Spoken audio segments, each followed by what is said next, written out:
Calon mahasiswi asal Nusa Tenggara Timur (NTT) menjadi korban dugaan pelecehan oleh kenalan asal sekampungnya saat hendak mengikuti tes di salah satu kampus di Kota Makassar, Sulawesi Selatan. Dugaan pelecehan itu terjadi di kos pelaku yang berlokasi di Kecamatan Tamalate, Kota Makassar pada Selasa kemarin. Korban inisial AP melaporkan kejadian yang dialaminya ke Sentra Pelayanan Kepolisian Terpadu atau SPKT Polrestabes Makassar pada Kamis 12 Juni 2025.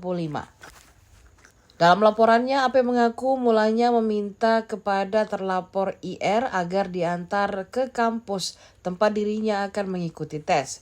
Saat di perjalanan, IR justru membawa korban ke kosnya, lalu melecehkan korban di dalam kamar kos. Tidak terima dilecehkan, AP pun berontak dan melawan pelaku hingga berhasil melarikan diri. Kasih Humas Polrestabes Makassar AKP Wahiduddin yang ditemui di ruangannya mengaku telah menerima laporan korban. Adapun modus pelaku IR, lanjut Wahiduddin, berpura-pura ingin singgah mandi di kosannya. Wahid juga membenarkan korban berhasil kabur dari kamar pelaku setelah melakukan perlawanan. Baik, jadi betul sudah datang seorang wanita calon mahasiswa datang dari luar Sulawesi yang rencana ingin melanjutkan kuliah di salah satu kampus di Makassar. Kemudian pada saat yang bersangkutan korban ingin ke kampus diantar oleh kenalannya.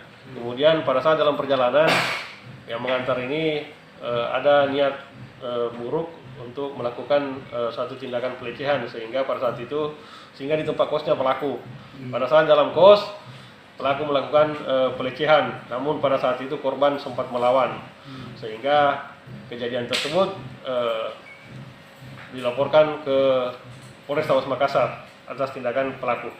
Untuk sementara ini langkah kepolisian. Untuk sementara ini masih dilakukan proses penyelidikan untuk penanganan lebih lanjut. Pelakunya belum diamankan tapi akan ditindaklanjuti untuk dilakukan pencarian.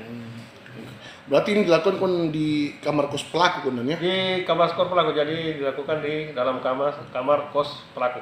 Sampai pelaku korban akhirnya mengikuti, bebas melarikan diri begitu. Melaki itu dan akhirnya melarikan diri bagaimana? Ya pada saat itu korban sempat melawan jadi sehingga korban bisa melarikan diri dari kamar kos pelaku. Kalau modusnya itu kan tipu rayunya sampai bisa dia berpura-pura mau apa? Jadi dia pura-pura berniat baik untuk mengantar ke kampus. Namun pada saat dalam perjalanan pelaku sehingga di tempat kos dengan alasan mau mandi. Nah disitulah sehingga Download Tribun X sekarang, menghadirkan lokal menjadi Indonesia.